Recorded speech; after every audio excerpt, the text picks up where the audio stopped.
Esto fue en la semana, en estos días. No oiga, escuche. El que consumía poco gas pagaba menos el precio que el que consume más gas, o no el que consume más gas, el que por ahí tiene un medidor en lugar de 3 como podría o debiera ser. Entonces, ¿qué generaba eso? Una distorsión total. Es como si uno fuera a la panadería a comprar pan, si compras 1 kilo, pagas 1 peso, si compras 3 kilos, pagas 3 pesos por kilo. O sea, es totalmente inverso a la lógica. No más mentiras, no más decirnos que las cosas pueden ser gratis y después nos encontramos que tenemos que levantar una deuda tremenda, una deuda de años. Si la factura de gas que han recibido, que a todos nos han dolido, a todos, a cada uno de nosotros pagar, hubiese sido el precio que el kirchnerismo dejó firmado en un contrato dolarizado, que está relacionado con el precio del petróleo y que sigue una fórmula de actualización que aumenta el petróleo, aumenta el precio del gas, hubiésemos pagado más del doble las facturas. Escuche. La bronca es que como alguien puede pensar que a uno le gusta aumentar el valor de la energía, que uno se encapriche y por eso lo aumenta. ¿Aumento? Porque es lo que vale. Bueno, el gobierno frena el pago de este retroactivo en 24 cuotas. El gobierno lo frena, la mitad se van a hacer cargo las empresas y en la otra mitad se va a hacer cargo el Estado Nacional. Nunca dije que era una crítica de los kirchneristas. Digamos, yo traté de revisar, porque uno por ahí se confunde, se equivoca, pedí disculpas, el hecho que se expresó mal, pero nunca dije que era una crítica de los kirchneristas. Marca de radio.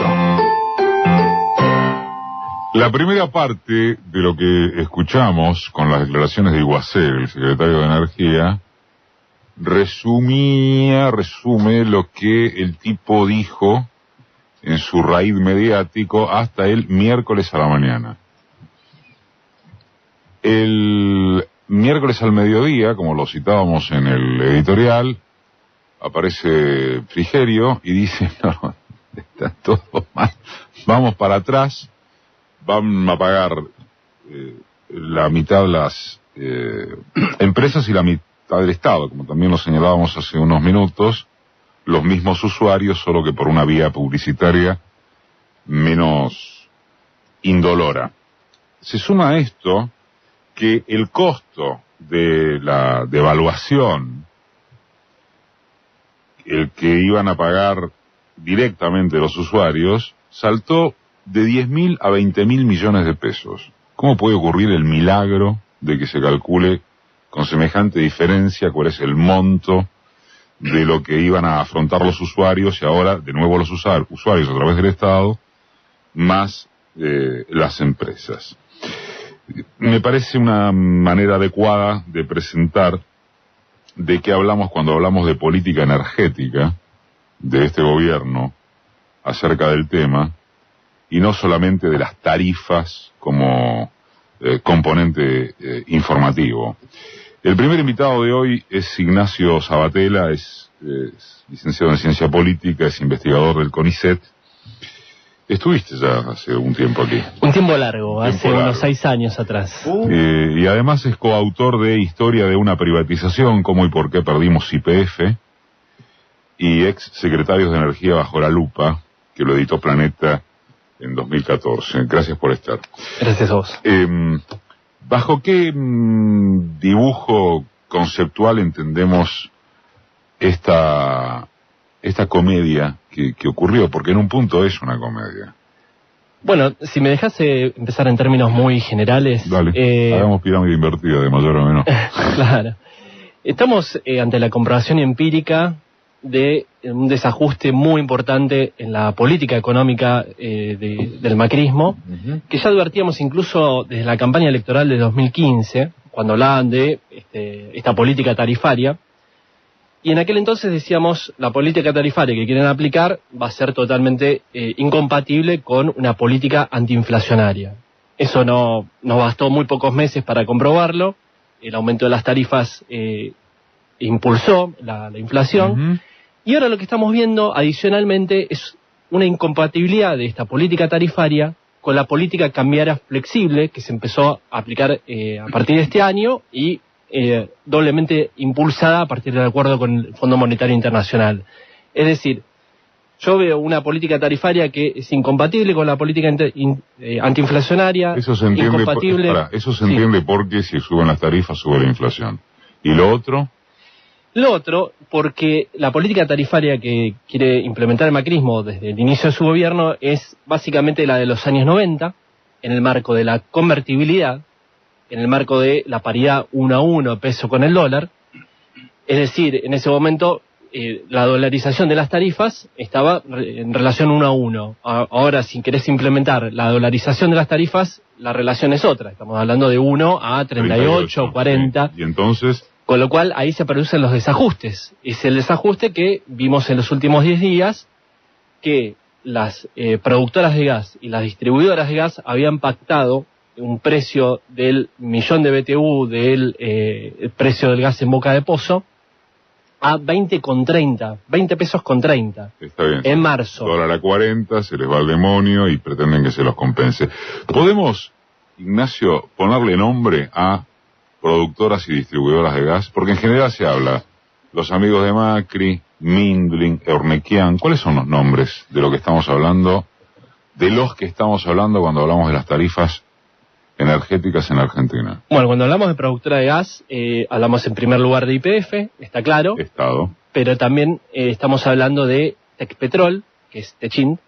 Tecpetrol hoy en día es uno de los principales productores de vaca muerta, a partir de un solo yacimiento, Fortín de Piedra, que produce gas no convencional y está explicando buena parte del aumento del gas que estamos viendo en estos últimos meses. Tecpetrol, Techint. Techint. ¿Qué más? Total Austral, la francesa, Pan American Energy, Mulgeroni y los chinos y British Petroleum. En cuanto a distribuidoras de gas, estamos hablando de Metrogas, que es controlada fundamentalmente por YPF.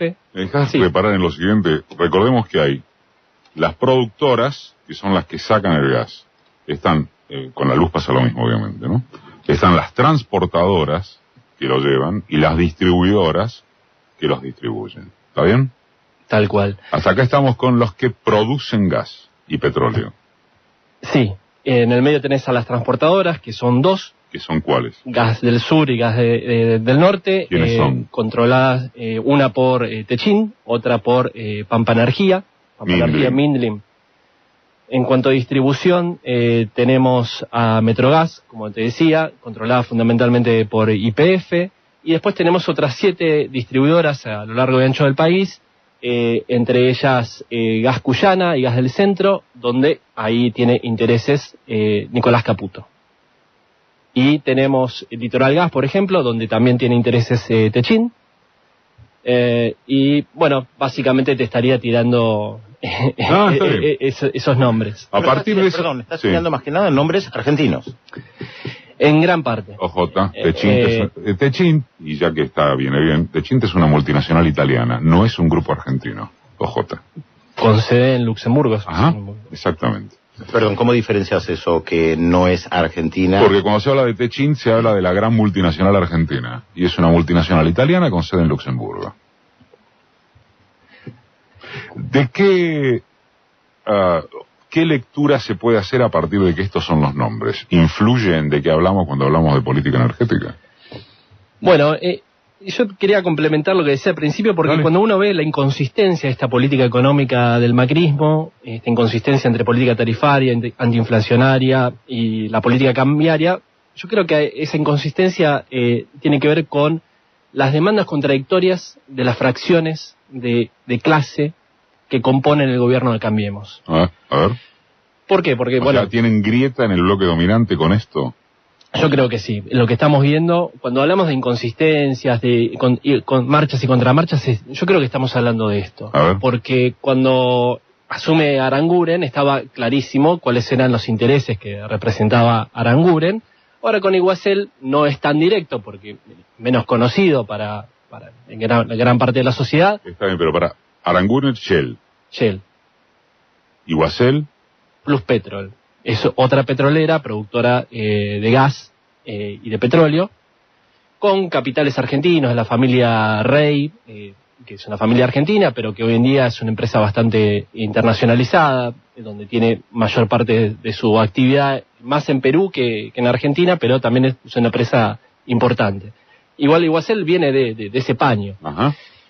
Y esto se contrapone, por ejemplo, incluso ahora con lo que plantea el FMI. El FMI está planteando recorte general de todos los gastos del Estado. Sí. Entre ellos, sí, los subsidios que se aplican a la producción de gas no convencional en Vaca Muerta.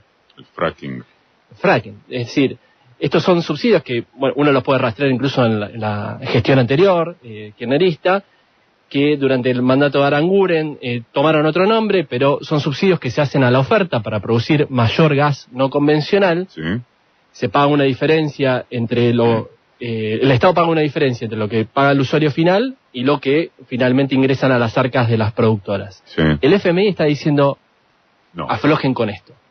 Esto es parte de lo que tienen que recortar también. Los subsidios. Los subsidios a las petroleras. A las petroleras también.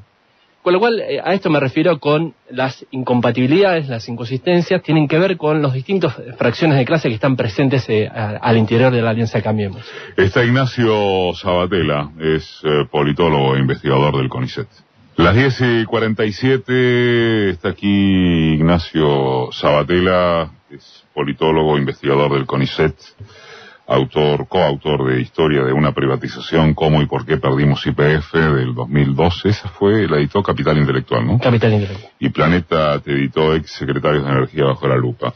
En el diccionario de entendimiento de quienes llevan adelante aquello que denominamos política energética, estabas poniéndole nombres a quienes son las productoras, las transportadoras, las distribuidoras.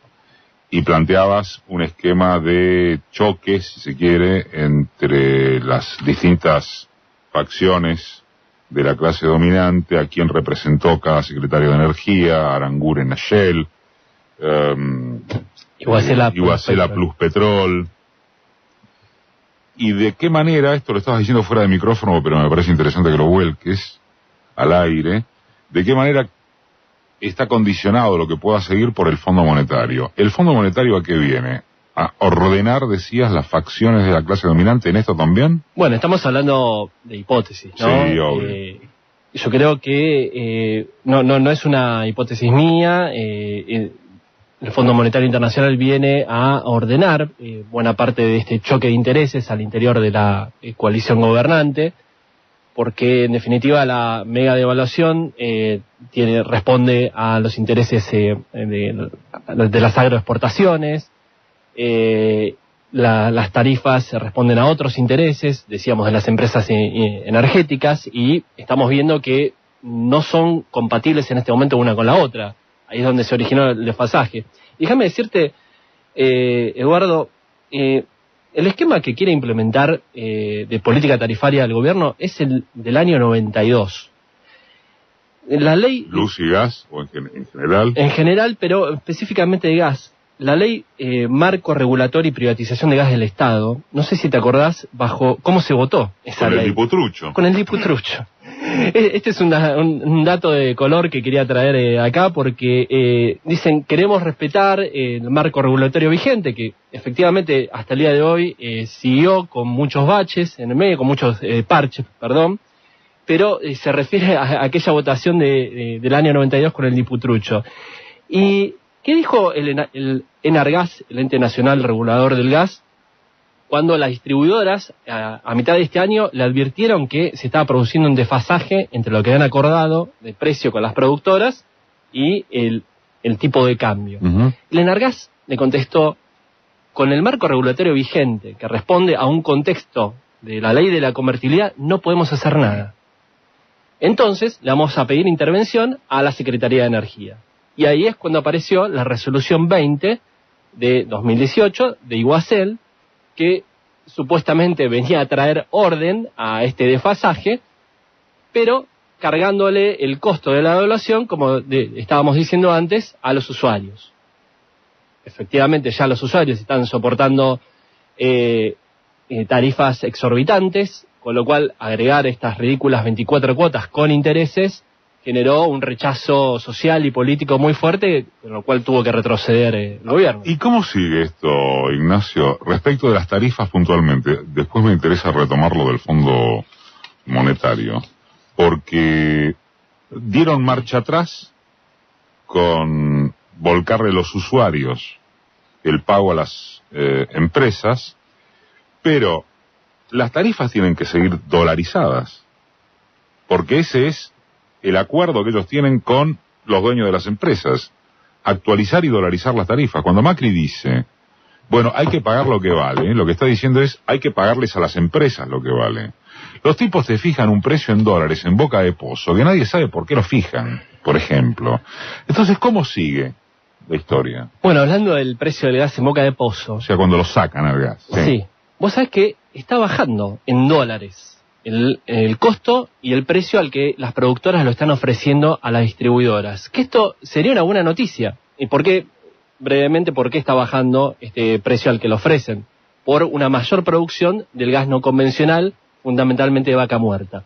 Y esto que podría ser una buena noticia, no lo es, porque en pesos sigue aumentando ese precio justamente por la mega devaluación. Con lo cual, una buena noticia que podría dar el gobierno de Macri no lo puede hacer justamente por la política cambiaria y la contradicción de la cual estábamos hablando antes. Bueno, en ese sentido, es muy interesante. ¿Te acordás cuando Aranguren decía, no puedo decir cuál es el costo de producción? Sí. ¿Cuál es el costo de sacar el gas? ¿Cuál es el costo? Hay un PowerPoint que está cargado en la página de la Secretaría de Energía que se llama Mesa Vaca Muerta, en el cual hay un gráfico que muestra los costos del shale gas en el yacimiento El Orejano, que es un yacimiento que explotan YPF y Dow Chemical. Está planteada en un gráfico. Recordemos que el shale gas es el proveniente del fracking, ¿no? Sí. Perfora la piedra. Está planteando que desde 2015 a esta parte los costos están bajando abruptamente y para el primer cuatrimestre de este año el costo está en $1,7 el millón de BTU. Que es como se mide el precio del gas en Boca de Pozo.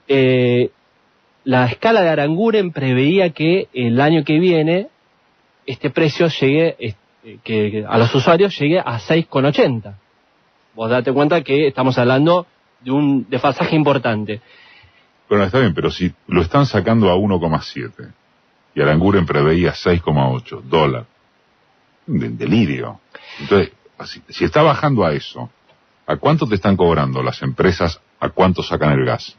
Bueno, justamente ese sendero que dejó Aranguren ya quedó vetusto, quedó atrás, y ahora están las productoras le ofrecieron a las distribuidoras un gas a $4.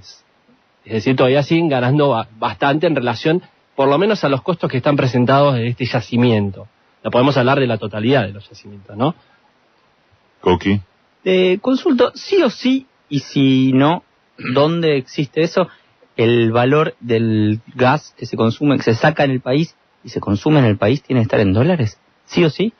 Digo, la pregunta es, una cosa es una multinacional que viene, explota, paga regalías, o no, y se lleva el gas, exporta el gas a donde sea. Ok, ahora, lo sacan en vaca muerta, lo ponen en un caño, me lo dejan en la cocina. ¿Tiene que estar en dólar? Es una muy buena pregunta. Casi todos los especialistas de este área dicen que, bueno, como son empresas transnacionalizadas, claro, y con costos, muchos costos en dólares, por eso se maneja el precio de la materia prima, que sería el gas en Boca de Pozo, en dólares. Ahora, si hablamos de YPF, que es una empresa controlada por el Estado, vamos a decir, no del Estado, controlada por el Estado, bueno, uno podría pensar en otro tipo de política que no sea necesariamente dolarizada. Con el kirchnerismo, respecto del marco que estás describiendo, ¿qué se hizo mal y qué se hizo bien en términos de política energética? Te agrego una coma, porque desde el gobierno se dice siempre no se hizo nada y ahora estamos pagando el costo de no haber hecho nada, que tiene que ver con esto que vos preguntaste y que nosotros por lo general no sabemos. ¿Se hizo o no se hizo? Yo como usuario no tengo la más mínima idea si se hizo o no se hizo. Bueno, en lo que refiere a petróleo y gas, desde mi punto de vista no se hicieron bien las cosas hasta el año 2012, cuando efectivamente se recupera el control estatal de YPF. Okay. A partir de ahí, la política petrolera y gasífera cambió rotundamente, se recuperó la producción de ambos, fundamentalmente con el liderazgo de YPF. En cuanto a subsidios, bueno, es merecería un programa aparte, pero brevemente podemos decir de que tardíamente se revisaron los subsidios en las tarifas. En el caso del gas se revisaron en el año 2014 recién, con la gestión Kicillof. No sé si recuerdan que fue muy criticado en ese momento por la oposición Kicillof por haber revisado la política tarifaria del gas. Y en cuanto a otros aspectos de la energía que son menos conocidos, se hicieron muchas cosas bien. Por ejemplo, terminar Atucha 2, terminar Yacyretá. Es decir, en el balance hay muchas cosas positivas y otras negativas que llevaron a una presión sobre el déficit fiscal y sobre el déficit comercial, porque Argentina se volvió fuerte importador de energía, sobre todo a partir del año 2011, que originó un bache en las cuentas, en la cuenta comercial, en la balanza comercial del gobierno anterior, y la energía tenía un porcentaje, un peso muy importante en ese desbalance. Ahí fue que vino el cambio de la política con la recuperación de YPF. Fundamentalmente sí por el impulso de Kicillof y su equipo. Cuando pensamos a partir de 2015, en estos mismos términos que acabas de relatar, bueno, se importaba energía durante el kirchnerismo. Ahora hay algunos niveles de exportación, acabo de ver en las últimas horas, de Tierra del Fuego a Chile, por ejemplo. Bueno, ¿a qué aspira el modelo en términos de política energética? Aspira a la comoditización del gas, y si querés te lo explico muy brevemente. Es decir, en vez de entender al gas como un recurso estratégico y como un bien social para usar fundamentalmente en el mercado interno, aspira a que se generen excedentes, por ahora solamente en verano, que es cuando menos gas consumimos internamente, para exportarlo. Y la primera vía de exportación, como vos decías, es Chile, pero también se está hablando de otra vía de exportación, que es vía barco, gas natural licuado, que ya hay algunos estudios que está haciendo la propia YPF e incluso una empresa catarí, de Qatar, para instalar una planta para convertir el gas en líquido y exportarlo vía barco. ¿En el caso de Bolivia? Bolivia lo hace por vía de gasoducto. Sí, pero digo exportar por barco. No, en este momento no. ¿Ahora ya no lo hace más? No, en su momento hubo un proyecto para exportar vía barco, no prosperó. Perdón, pero esto de comoditizar el gas, exportarlo como un bien primario, digamos, eso sería después de alcanzar el autoabastecimiento local.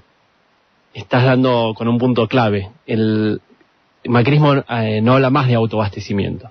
Incluso desde el primer día de la gestión de Aranguren dijeron: no nos interesa el autoabastecimiento, nos interesa la seguridad energética, que podríamos estar un programa entero hablando de qué es la seguridad energética.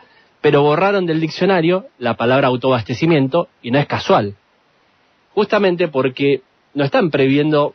Uno se imagina un autoabastecimiento es usar. Primero, lo que sacás va para el consumo local. Lo mismo claro, la luz. Eso es fácil de entender. Todo tu consumo es a partir de producción local. Ellos lo que están diciendo no necesariamente. Una parte puede ser importada y otra parte puede ser exportada. Es decir, manejarse en un libre mercado, con libertad de precios. Las empresas son las que deciden si es mejor destinarlo al mercado interno o a la exportación. Va a ir el top, creo, de las 11. ¿Cómo creo? ¿Cómo creo, Eduardo? Mirá cómo te adelantaste. Y porque... la culpa la tiene el reloj. Sí, bueno, obvio la culpa la tiene el reloj. O Macri. Gracias, Sabatella. Ignacio Sabatella, politólogo, investigador del CONICET y, repito, coautor de la historia de la privatización de YPF y de ex secretarios de energía bajo la lupa. Padre de Violeta. Les mando un beso grande. Bueno, chao. Gracias.